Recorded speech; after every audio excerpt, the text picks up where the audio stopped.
வணக்கம் நண்பர்களே. நம்ம ஈரோடு அரச்சலூர்ல மனநலம் பாதிக்கப்பட்ட பெண் ஒருத்தர் யாசகம் எடுத்துட்டு இருக்கிறதா சோசியல் மீடியா மூலியமா தகவல் வந்துச்சு.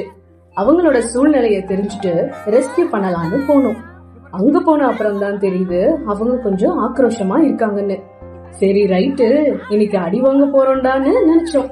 நல்ல வேலை, அடி எதுவும் விழல. அப்பதான் நம்ம அச்சயத்தோட தன்னார்வலர்கள் சிங்க பெண்களா மாறுற நேரம் வந்துச்சு.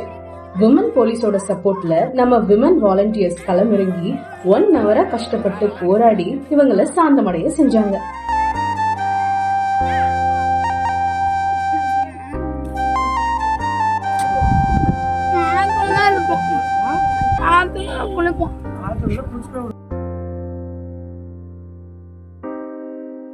அப்புறம் அவங்கள குளிக்க வச்சு புது ட்ரெஸ் எல்லாம் போட்டு விட்டு ஆளையே மாத்தியாச்சு. பெரும்பாலும் அவங்களோட சம்மதம் இல்லாம ரெஸ்கியூ பண்ண மாட்டோம்.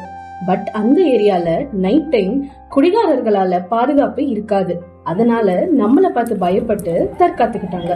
சோ ரெஸ்கியூ பண்ணி ஈரோடு மெடிக்கல் காலேஜ்ல இருக்க அச்சயம் இசிஆர்சி மனநல காப்பகத்துல சேர்த்து ட்ரீட்மெண்ட் கொடுத்துட்டு இருக்கோம்.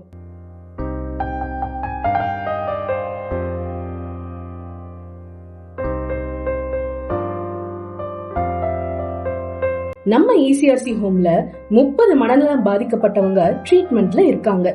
உங்களால முடிஞ்ச ஒருவேளை உணவாவது கொடுக்கலாம். இல்லனா இந்த அக்கா பேரு ஈஸ்வரி. இவங்கள பத்தி வேற எந்த டீடைல்ஸும் தெரியல. ஷேர் பண்ணி உறவினர்களை கண்டுபிடிக்க ஹெல்ப் பண்ணுங்க. தேங்க்யூ.